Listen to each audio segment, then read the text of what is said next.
Dr. Dan's Freedom Forum is on the air.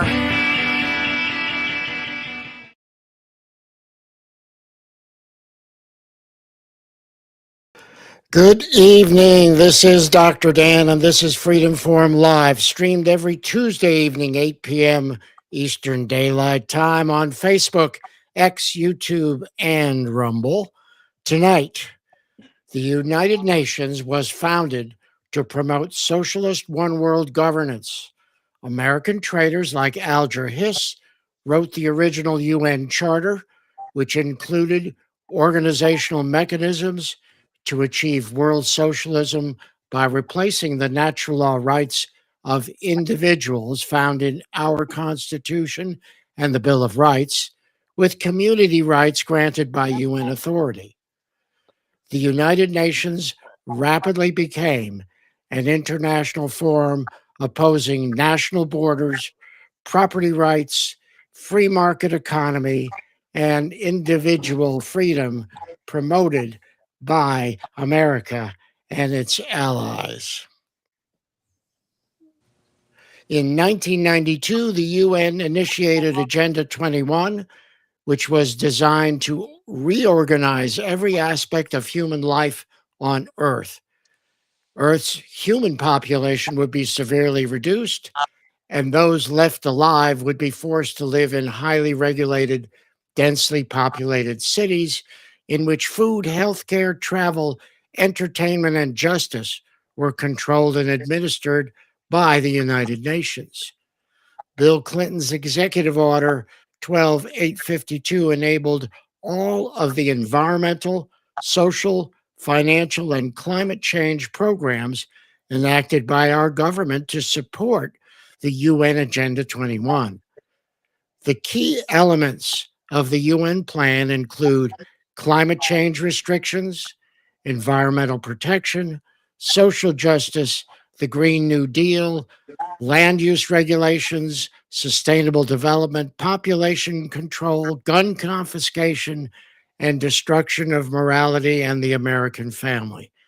The ultimate goal is elimination of private property to enslave humanity and rule the world. The United Nations World Heritage Site designation is yet another UN land theft program happening with the open approval of local and federal government through the UNESCO program. There are now 20 United Nations World Heritage Sites in the United States. You might be surprised to know what those sites are, like the Statue of Liberty, Independence Hall in Philadelphia, Monticello, Thomas Jefferson's home, the Great Smoky Mountains National Park, the Everglades in Florida, Yellowstone National Park, the Grand Canyon National Park, Yosemite National Park. These are all United Nations World Heritage Sites in the United States. The involvement of the United Nations creates the impression of international holiness that requires special protections and limitations. The UN presence allows environmental activists to secure standing at negotiations as stakeholders. Now, stakeholders is a nefarious name designed to blur distinction between legal landowner, spectator, citizen, and outsider. Only the legal landowner should have actual rights in terms of negotiations. But as a stakeholder, those other parties do. And that's where things get kind of muddy. The United Nations is now attempting to take control over the Okefenokee Wildlife Refuge in South Georgia by designating it a World Heritage Site. The proponents of this action claim that it will boost tourism, create jobs for the local economy, and protect the wildlife refuge. In fact, it is a good example of an international organization meddling in legal and regulatory matters that rightfully fall under the purview of local and federal government authority.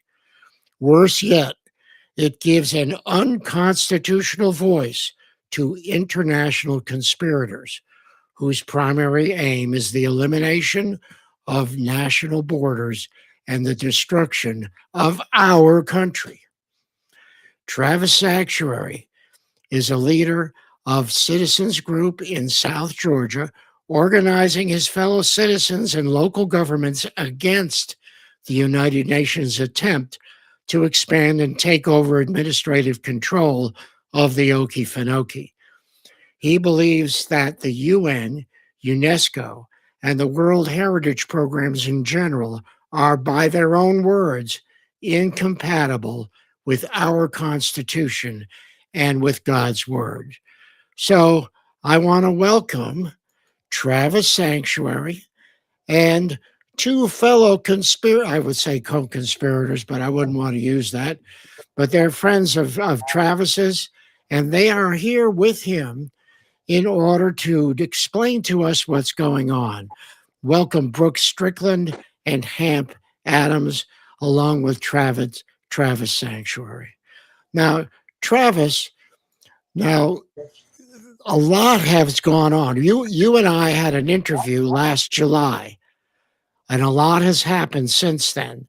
So why don't you start the discussion? Where do things stand now, and what do you have to say about the current status of the UN attempt to take over the Okefenokee? Okay, thanks, Dr. Dan. Yeah, since well, just a real quick overview of what's going on here. The Okefenokee National Wildlife Refuge is about 400,000 acre swamp down here, and they're trying to get it designated as a UNESCO World Heritage Site, as you already mentioned, and so we've been resisting that attempt and getting a lot of information out to the locals here to let them know about the dangers of UNESCO and its founding. You did an excellent job in your introduction explaining some of its origin in the United Nations. So where we're at right now is the Wildlife Refuge has been formally nominated, and the International Union for the Conservation of Nature which is the advisory body for UNESCO, they have come and done their inspection of the property to see whether it meets all the standards for World Heritage designation. And they've given a favorable report. And so right now, where the designation stands is basically in the hands of the UNESCO World Heritage Committee. And they're set to convene in South Korea, I believe, in July of this year. And that's when they'll make the final decision. So that nomination was submitted by our Department of the Interior under the Biden administration. And so now it's in the hands of the World Heritage Committee. So this was something that the Biden administration started. It went through jumped through a whole bunch of bureaucratic hoops. But has any part of our government, other than the executive branch, said anything about it being okay? There's really been, to my knowledge, really no open public discussion on the matter. Sure, it was posted to the Federal Register, but unless you're familiar with that and looking for it, I mean, your average citizen isn't going and checking that every day to see what's going on. There really has been no public vote on it. The only public vote that's taken place was local, and it was overwhelmingly opposed to the designation, but as far as the governing bodies, there hasn't really been any, nothing that I'm aware of. So this is one of those things that just sort of starts off with uh, intent of some kind that is not good. If anything that came out of the Biden administration, we know was something that was headed in the wrong direction. And it has proceeded through a bunch of hoops. And now it's really no one, especially people locally, have had any actual say about whether this is going to happen or not. And next thing you know, it's over there in South Korea. I don't see a whole bunch of us jumping on a plane and running over there. I don't know how we'd be able to protest that. But this is now out of our hands, so to speak, won't you think? And that really troubles me, and I know it troubles you. What do you have to say about that? Right from the start, that there was, it seems to have been really kept a secret, kind of fly under the radar. We happen to, Hamp can elaborate on some of this maybe, but we happen to basically stumble upon this issue, and we had already, the three of us and a couple others had in the past years have been studying and learning about the United Nations and some of these, some of the global conspiracy going on and some of these issues. And so when we caught wind of UNESCO in our area, that we looked into it and have done a bit of an information campaign locally and got the word out.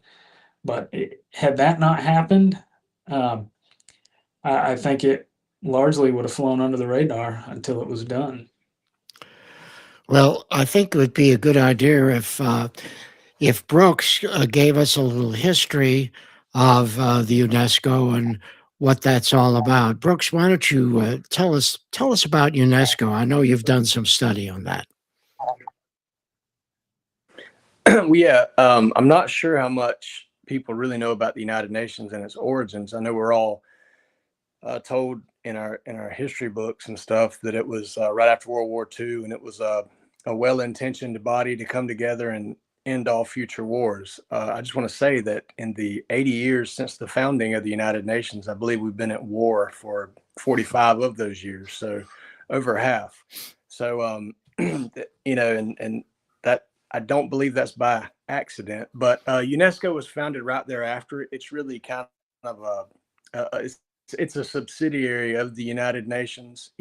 There's a lot of subsidiaries that work for the overall goal of the United Nations, and UNESCO is one of them. They have a focus on, UNESCO stands for United Nations Educational, Scientific, and Cultural Organization, and they focus heavily on education. It was founded by, or the guy who was kind of tapped to head it up is a guy named Julian Huxley. He was a leading atheist of his time, and he wrote kind of the founding document for UNESCO called UNESCO, Its Purpose and Its Philosophy.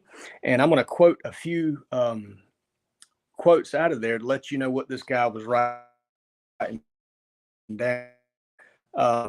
So he said, the moral for UNESCO is clear.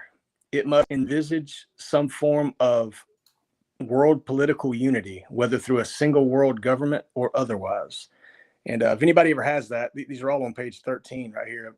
One other good one, specifically in its educational program, it can stress the ultimate need for world political unity and familiarize all peoples with the implications of the transfer of full sovereignty from separate nations to a world organization. And it's not, you know, may sound crazy, but I mean, the more we dig on the United Nations and we see their actions all over the world, Trump has even kind of pointed this stuff out. They're working toward a global framework, and it's not just some peacekeeping body that you know, is loosely associated with the various nations of the world. They're trying to centralize power so that they can have sole decision making in all of the global things going on, war and whatnot, and so much more than that. They want to get into issues, and so the education part of that is, in order to get the people of the world to go along with that, you have to teach them to think like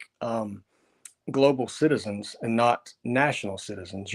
Like kind of de-emphasize to me as an American school child, you're not, an American citizen, you're a global citizen. And they want to, you do that by like erasing those national boundaries, those physical boundaries. You got to erase them inside somebody's mind, and then when you can do that, when you start seeing the world just all as one, then you'll be okay with infringement of, borders, mass migration, things like that. And you'll feel no reason to defend your country over another one and stuff like that. So, but they're really, it's a centralization of power, like the quote says, coming from the separate nations up under a one world framework. Anyways, I'll say this. I don't know if you know who John Foster Dulles is. I believe he was Secretary of State for Dwight Eisenhower. That's who I believe Dulles International Airport is named after in Washington, D.C., him or his brother, Allen Dulles. But he said in the 50s, right after all this was getting kicked off, he said, I'm going to paraphrase, I've looked at the framework of the United Nations, and I don't see any form of world government that couldn't be accomplished through the current existing framework. And they've existed under that framework ever since then. So, but they are not only is this an attempt to take power individuals under this framework, these are not people who share any of our beliefs. So you're looking at a radically different government if it ever did start calling the shots in the United States. And it's one that it doesn't care one red cent of the U.S. Constitution or the rights protected. And one of the reasons is Julian Huxley was he was president of the Humanist Association, and humanism is atheism. To give you an idea, he was in 1962. He was awarded Humanist of the Year. Okay, so that's about as diametrically opposed to America's Christian founding as you can get. A bunch of these pamphlets and stuff and policies being written up by atheists. To give you an idea of some of the people who make the list of Humanist of the Year, Anthony Fauci was the 2021 Humanist of the Year by the exact same organization. So that's the kind of company he's in. But I'll compare and contrast a few things with most of us Americans. Americans use our Bill of Rights. It prevents Congress from restricting freedom of speech and religion and assembly and right to keep arms. Basic rights that come from God. And the UN, for instance, they have an international covenant on human rights, and it authorizes limitations on those rights if those limits are prescribed by law. So if the UN sees fit to say that, you need some of your freedoms curtailed, well, they can do that as they see fit, not you.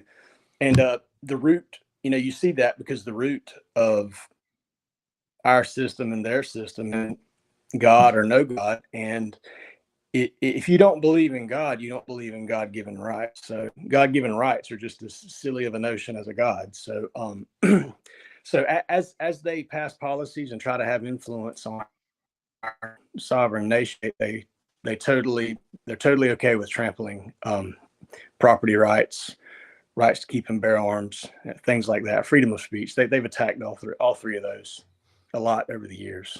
So that's a little bit. There's more, but Well, the most important thing that I want to talk about related to what you said is that there are a lot of us who 30 years ago and 10 years ago and 15 years ago recognized what the United Nations was trying to do. And at that point, we were called idiots, kooks, or all kinds of names. The problem is that all of this was written down from the very beginning, as you told us. So it's not been a secret. As I said in my introduction, Alger Hiss, who was a communist spy for communist Russia in our government, was one of the primary creators and authors of the United Nations rules and regulations. And so that's what we got. They were formed from the very beginning to be the one world government. And that's what those people, the global elite and one world people, wanted to have occur. So what's gone on because of the United Nations is not a surprise to me, because that's what it's designed to do. You're absolutely right. Our God-given rights, natural law rights, our God-given rights, that is what you don't have with the United Nations. The Bill of Rights is based on God-given natural law rights. The United Nations does not believe in that. They don't believe in any of those. And given in a heartbeat, they would take them all away. The same with international borders.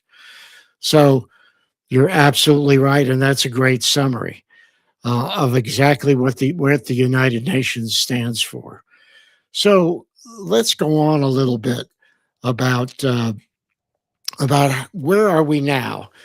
Brooks, why don't you, or rather Hamp, why don't you take over and talk to how UNESCO influences local policy? Well, uh, first, before I forget about it, I wanted to hit on a couple of points that both Travis and Brooks have hit on, like how they were hiding it from the local public. Actually, in some previous operational guidelines for implementing the World Heritage Convention, there was actually some language for all the workings to be done in the dark, behind the scenes, and at the last minute, engage some of the local public to make them think that they had a stake in this designation process. So it was kept in the dark on purpose, it really looks like. And Brooks mentioned the International Human Rights put out by the United Nations. And if I'm correct, it's a very important clause in there is Article 26, Clause 3. That says that, I'm going to paraphrase, but under no circumstances may these rights be used in opposition to the United Nations. So every right listed by the United Nations cannot be used in opposition against them. For the how this actually influences local policy.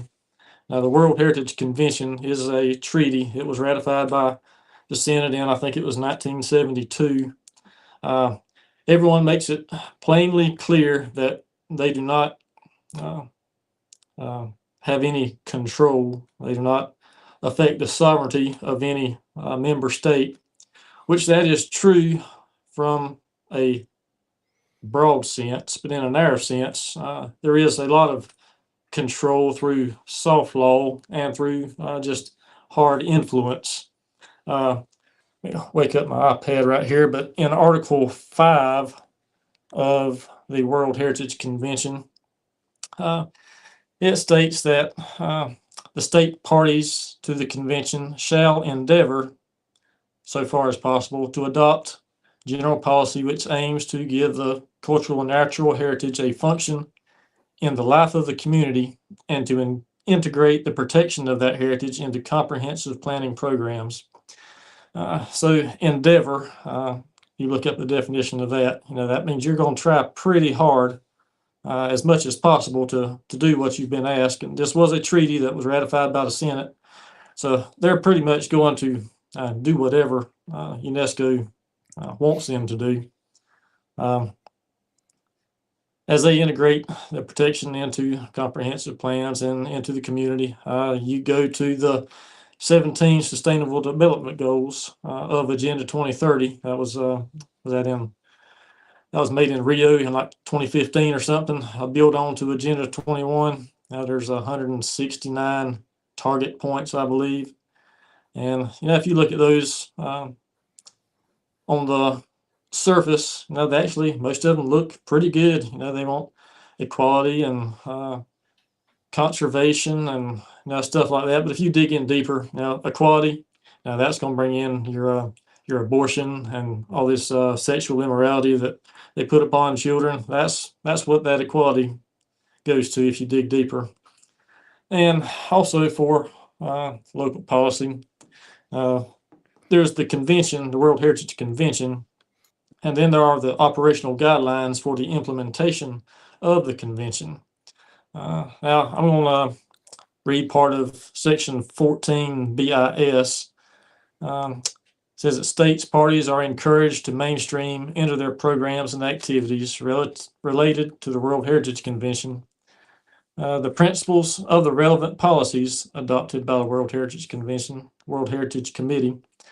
Some of those include the 2030 Agenda for Sustainable Development and International Human Rights Standards. So as part of a World Heritage designation, Agenda 2030 will be implemented wherever possible in the communities surrounding the World Heritage Site.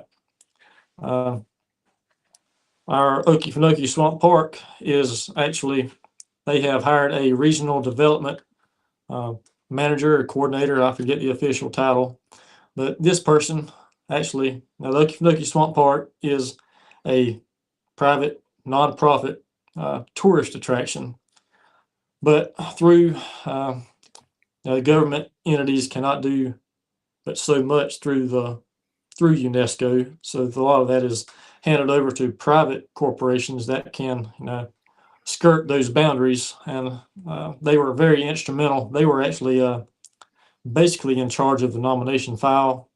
They raised a lot of money and hired all kinds of people to do their research and write these articles and whatnot. But they've hired this regional development manager who works in 3 counties surrounding the Okefenokee Swamp. And they're engaged in development coordination. So this kind of stuff will be the Agenda 2030 stuff. Also, I've recently read that they are already engaged in some capacity. I don't know the specific capacity they are engaged, but there's a carbon credit program with the landowners surrounding the swamp. They get carbon credits for carbon sequestration, and even through building commercial buildings. Like there are carbon credits that the builders get, or maybe the owners as well, for building with certain materials. So they have been engaged in that, and now that's one of the big issues surrounding the swamp. Is it's such a carbon sink, as they call it. I think they say 2 years ago they said it was about 45.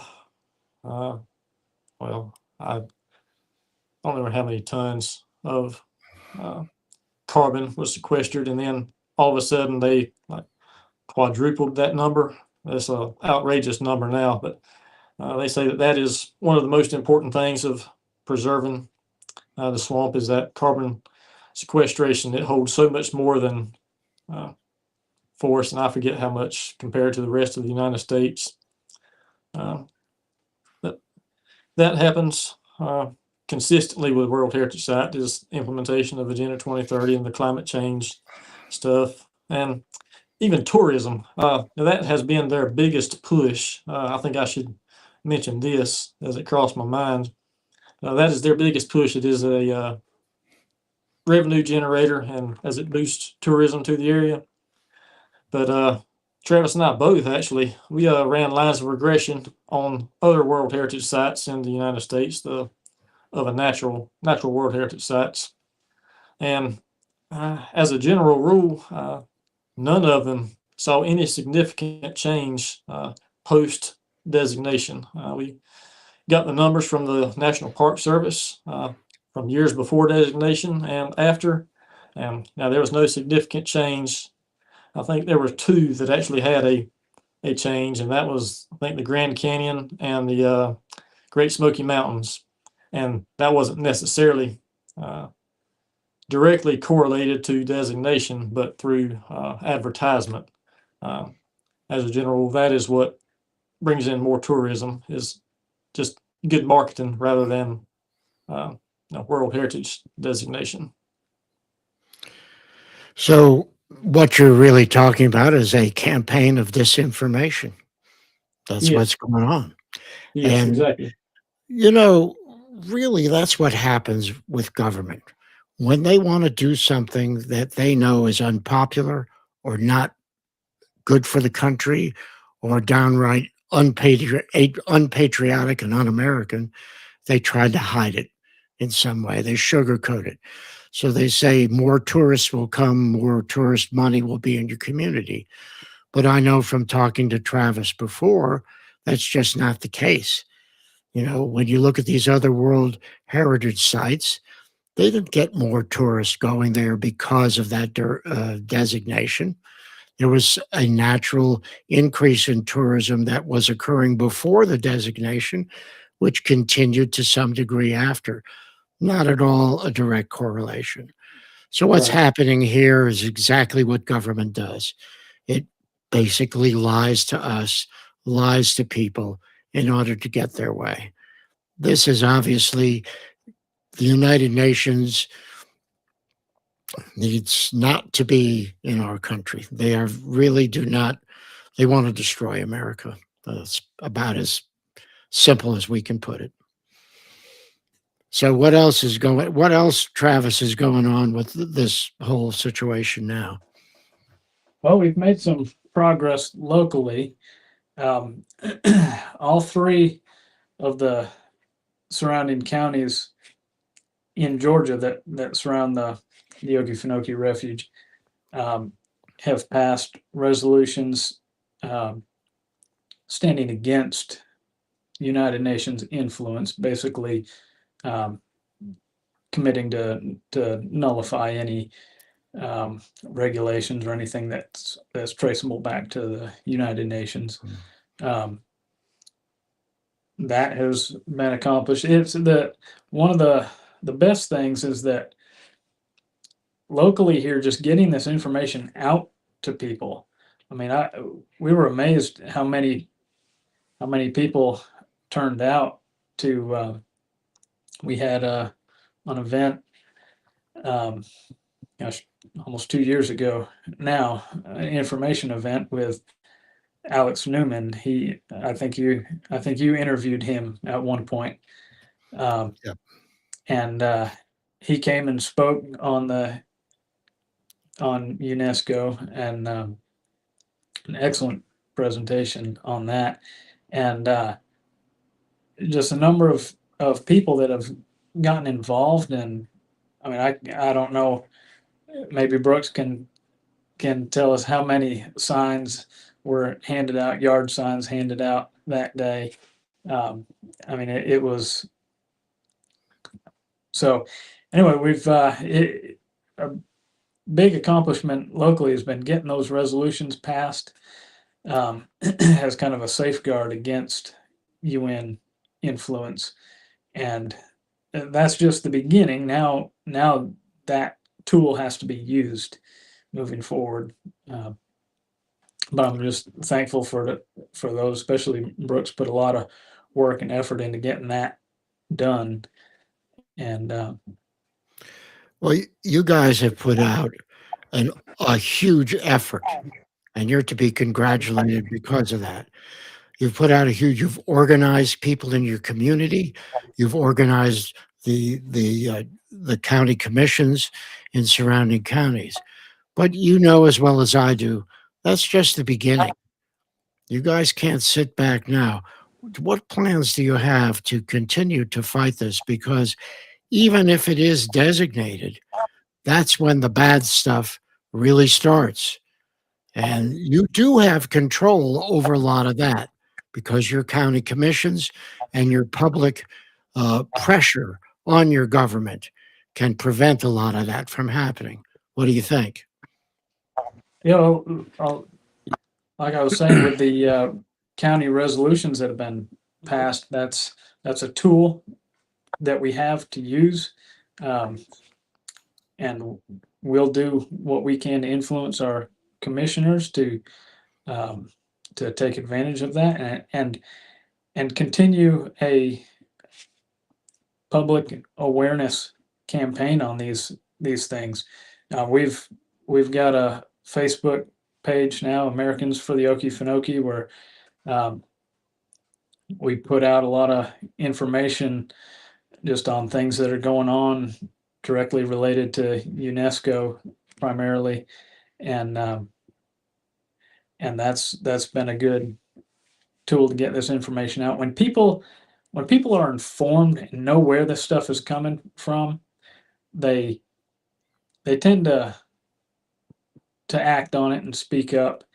A lot of times we can sense that something isn't right, but you don't know where it's coming from. When we get information out and people see the origin of these things, and I feel like that's kind of our job moving forward is really continuing to educate ourselves and the community on showing them where these policies are coming from and what their end goal is with some of these policies. We can look at these regional commissions, for instance. I mean, you can.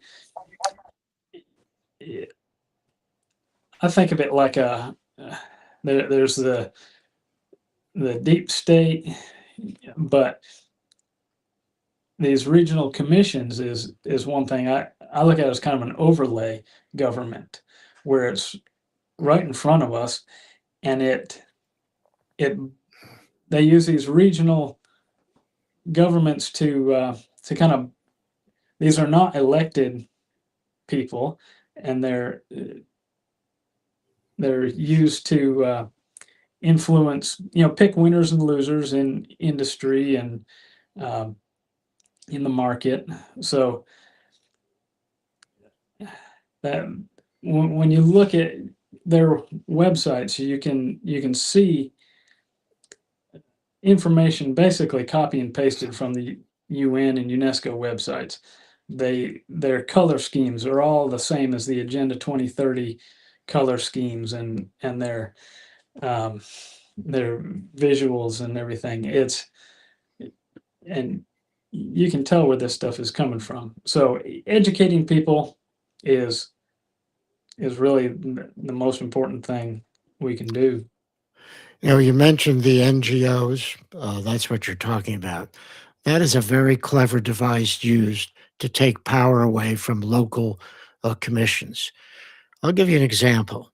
In our area, there are 7 counties that comprise a 7-county system. There is an NGO called the Southwestern Commission. Well, you have 7 counties. So each county gets 1 representative.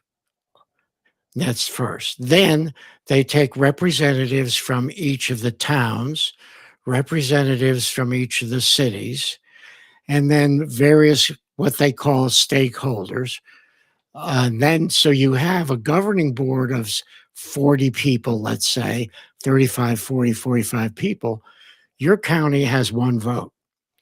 And so your power as a county is diluted. That's how those NGOs work, how they steal power from you, the local citizens. So it's important for you. You have, 3 counties around the Okefenokee? You have to make sure that you have your commissions, those 3 commissions, very, very aware of what's going on, so they can't just let these things happen behind your back. Right, and these they use our these regional commissions, like you're talking. They use our elected commissioners. So we've elected our commissioners, but then we think they're working for us, but then they're actually, in a sense, working for this regional commission, and that's why I call it an overlay government, because they're using our own elected officials and doing it right in front of us. Well, they're an overlay government over which you have no control, Right. because you don't elect, you may elect one or two of those people, but the other people are appointed or come from different places that have no allegiance to you. And that's how they get away with it. It's all a And very cleverly devised program to destroy the United States, to destroy the sovereignty of the United States, and to take away our natural law, God-given rights. But we all know that. We're sitting here. We know this. We all know that. We're all shaking our heads together at the same time. The problem is we have to be very active to make sure everybody that we can talk to understands exactly what's going on. The United Nations is not our friend. They're not doing anything to benefit the United States. They have never, ever done anything to benefit the United States. I remember a friend of mine was talking, and he asked, well, how many wars has the United Nations stopped? The answer is none. A couple of truces here and there, which haven't really held up. But that's the problem with the United Nations. They're not here to help us. They're not here to be a friend to America. So where do we go from here in terms, you have specific plans for your counties, specific plans to teach people what they have to know? yeah, I'll let Brooks get in on that a little bit more. Well, I mean, this is probably all going to be over in July.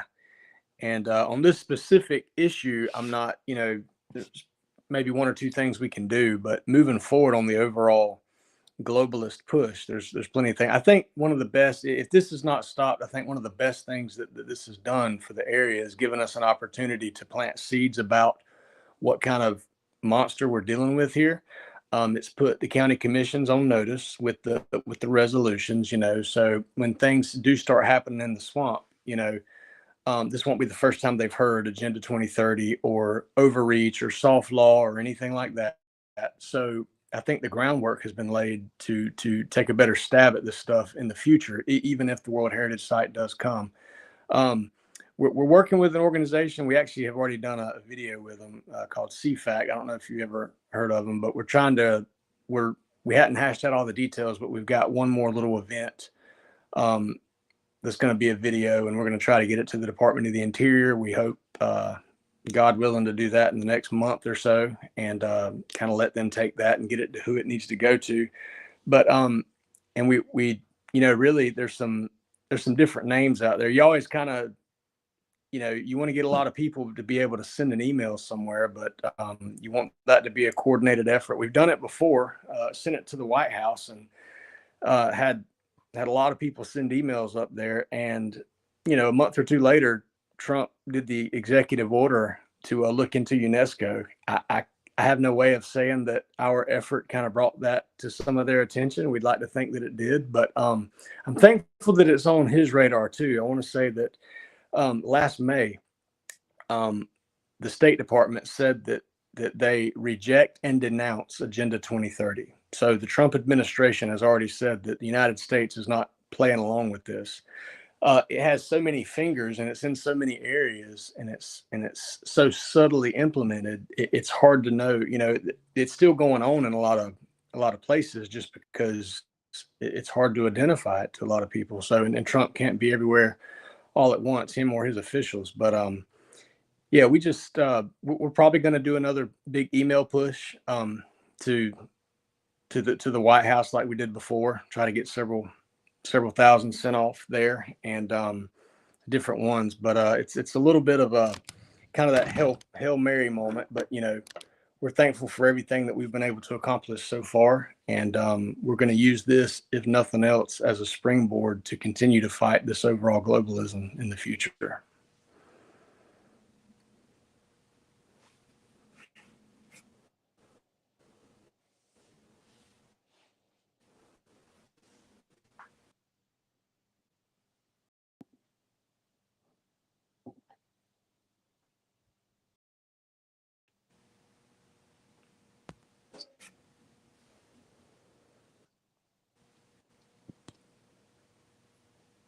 I'm sorry, Dr. Dan. I can't hear you. I'm sorry.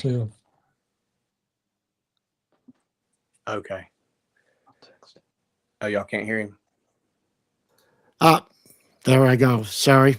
Yes, what I was saying to you is that even if designation occurs, that's when the battle really begins. And that's when you're going to have to start fighting in earnest because of all the other things that are likely to be tried. And it's time for you to make sure that doesn't happen. So we're going to go ahead and show that video, and we'll talk about it afterward, okay? Welcome to Conservation Country. I'm your host, Gabriella Hoffman. In this series, we travel the nation to highlight conservation in action. This episode, I'm in southern Georgia to spotlight a controversy brewing over Okefenokee Swamp potentially becoming a UNESCO World Heritage Site. In 2024, the Biden-Harris administration nominated Okefenokee National Wildlife Refuge, covering 92% of the swamp, to receive the special status. But locals believe this designation isn't America first and will encroach on public lands access and property rights. Join me as I investigate the situation here.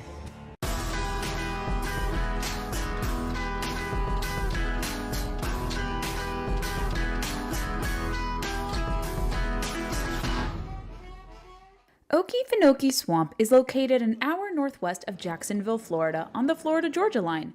Today, it spans 448,000 acres, mostly in Georgia. 92% of the swamp is conserved as a national wildlife refuge managed by the U.S. Fish and Wildlife Service. It's open for hunting, sport fishing, boasts rich biodiversity, and is a refuge for threatened and endangered species. I'm visiting Okefenokee Swamp to learn firsthand why it must remain in American hands. Dang.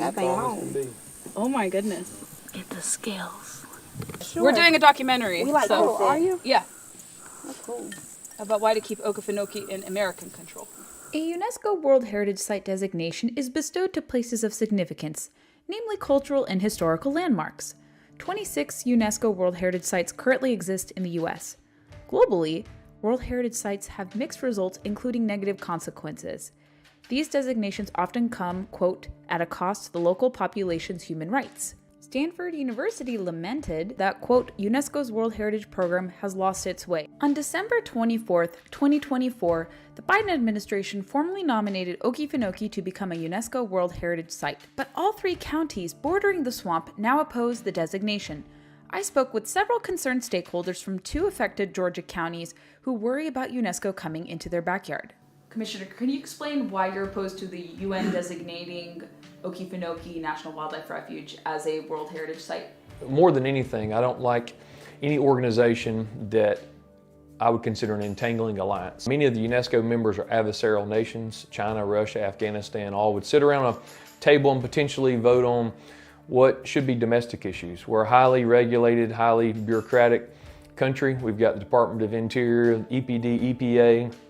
So there could be concerns on property adjacent to the swamp. They could come along and say no hunting, no clear cutting, no herbiciding. Outside the refuge boundary, they could say, oh, we need a buffer zone. There's hunting too close, there's logging too close. It's my understanding when the refuge was established, 450,000 acres, the boundary of the swamp was what they said was necessary to preserve the swamp. So the swamp's preserved. Such fears about UN meddling in local matters isn't without precedent. It's worth revisiting a case study involving the New World Gold Mine project near Yellowstone National Park's northern boundary. Over 20 years ago, UNESCO and the International Union for Conservation of Nature went on a fact-finding mission to Yellowstone following complaints about the mine potentially polluting nearby waters and harming wildlife. On December 5, 1995, the World Heritage Committee recommended the park be inscribed on the World Heritage in Danger list. UNESCO meddling ultimately doomed the project because it inspired the Clinton administration to undertake measures the following year to get it shut down permanently. I'm Barry Cox. I'm a District 4 Ware County Commissioner for mostly the rural part of Ware County. I went and saw one of the presentations they had out at the fairground, and I wasn't pleased with what I saw. All of my constituents, they contacted me and they was all against it, so I did their will and we created a resolution against it. So we never could understand why they wanted to do it in the first place, and all we could get out of them, it was to enhance tourism. If I didn't speak up against a lot of the horrors that I'd learned, then there's no reason to even learn it if you're not going to be vocal about it. And we're talking about opening our doors to foreign entities. You know, who runs the United Nations? They're an international body and they're influenced by all the countries that make them up. One of the main selling points that they've been using to promote this World Heritage designation has been an increase in tourism, and it would be increased visitation to the wildlife refuge. In my research, I haven't found that that's been the case with any other World Heritage designated site in the United States. They claim that it would create 700 new jobs, 1 to 2% GDP increase region-wide, and that the visitation would potentially double. The 26 World Heritage sites that already exist have really not shown any increase in tourism after being designated World Heritage Site. Many of them had steady increase prior to designation, and then that carried on right after. Some has been kind of up and down. There's just really no correlation. On July 22, 2025, the State Department announced America's formal exit from UNESCO. The official press release stated, quote, UNESCO works to advance divisive, social, and cultural causes and maintains an outsized focus on the UN Sustainable Development Goals, a globalist ideological agenda for international development at odds with our America First foreign policy. The exit will be finalized on December 31, 2026. Despite this, the designation could be finalized by summer 2026, the earliest, barring intervention. With the U.S. already exiting UNESCO and skeptical of UN programs, Georgia stakeholders are hopeful their governor and the federal government will act to stop the Okefenokee land grab. The Trump administration withdrew from UNESCO in July of this year. Is there an appetite from the Trump administration to also see that withdrawal carry over to a place like Okefenokee? And what action can be done in response to the UNESCO withdrawal? If I had 10 minutes with Donald Trump and we could talk about these issues, it's clear and concise. I think he would absolutely request Doug Burgum withdraw this nomination. I think it's just flown under the radar. Some maybe deliberately by the NGOs who pushed this, and I think Trump's just busy. It was a clear signal whenever he and Reagan both took America out of UNESCO. Trump took us out of UNESCO recently. He understands the concern. And I'd also like to preemptively see on the state and federal level laws passed that just basically codify the fact that these international organizations have no jurisdiction here. What's good for one place may not be good for another place, and that's why I just really don't think it's good here. And I'd like to see the state and the federal government step in and maybe help us with it. So, Roosevelt turned it into a wildlife refuge, and it's been that way all along, and we just kind of like it to stay that way. So. The Department of the Interior can reject this bid. UNESCO's looking over it, and if they decide that they want to add this to their list of World Heritage Sites, they can reject it. And I 100% would like to see the Department of Interior close the door on something like this coming in. It's a fourth layer of government, and it's a fourth layer that we pay for. A few weeks after the inauguration, they said that they unequivocally reject and denounce the Agenda 2030 and its 17 Sustainable Development Goals. And that's what this World Heritage Site would impose, is Agenda 2030. So our effort has been totally consistent with that of the Trump administration. We don't want foreign influence in here. We don't want global influence in here. It's my desire to see the United States withdraw from the UNESCO World Heritage Convention. And that was a separate treaty signed. This is not just a stamp. It's not just a sticker or a 5-star rating on Yelp, this designation. It will affect us locally. It is not just a designation. They say that it will be used as learning laboratories to catalyze global action. That's the purpose of these World Heritage Sites.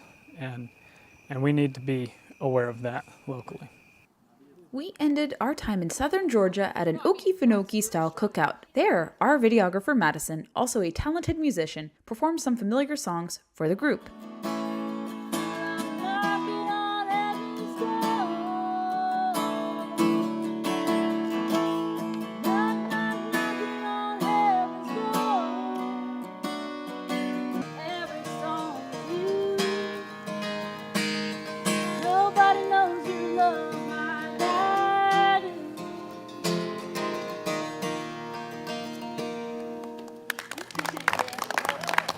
With the Trump administration exiting UNESCO again, it's imperative to protect Okefenokee Swamp from UN meddling. This holdover policy even undermined the Make America Beautiful Again Commission's goals to keep public lands in American hands. Will UNESCO succeed in overtaking Okefenokee Swamp, or will Americans stop this land grab? We'll continue to monitor the situation. Thanks for watching Conservation Country. If you liked this episode, share it far and wide. Stay tuned for the next episode coming soon.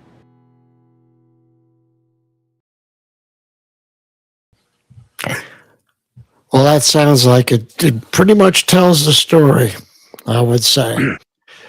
You guys have any comments you want to talk about? By the way, congratulations to all of you. You did a great job in that video. Well, thank you. And Brooks had mentioned we want everybody to stay tuned in to CFAC there. There's on their website, there's some more articles on this issue as well. And in the future, what Brooks was talking about, we're going to be there's going to be some more stuff coming on this issue from CFAC. So so go check them out, and also check out our Facebook page, Americans for the Okefenokee, as well. Hamp, do you have any final comments? Well, the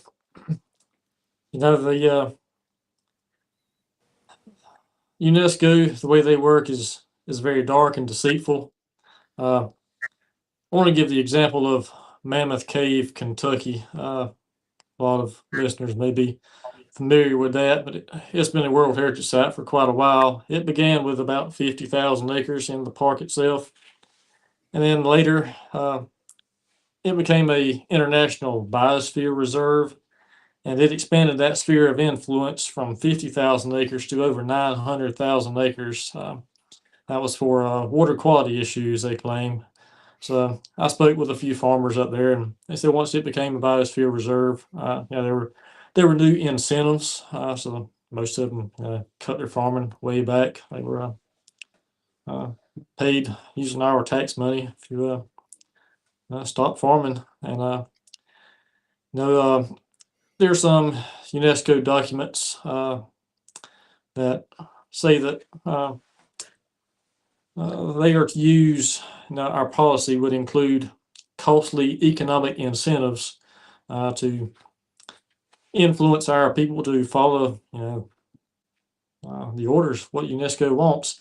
And that's one example of costly economic incentives. And then you got these carbon credits and whatnot from the Okefenokee landowners. They're trying to get some easements going along the outside of the swamp. These are costly economic incentives that ultimately, in the end, that's destroying our way of life eventually. That is pretty much the goal, is to cripple us where we can't do anything anyway. So it's important to stay on top of things, especially with your county commissions, city councils. Keep them up to date. A lot of times, you're not going to have people that are willing to work with you, but when you do, there's not much that can be done outside of those other than state or federal policies or incentives. Brooks?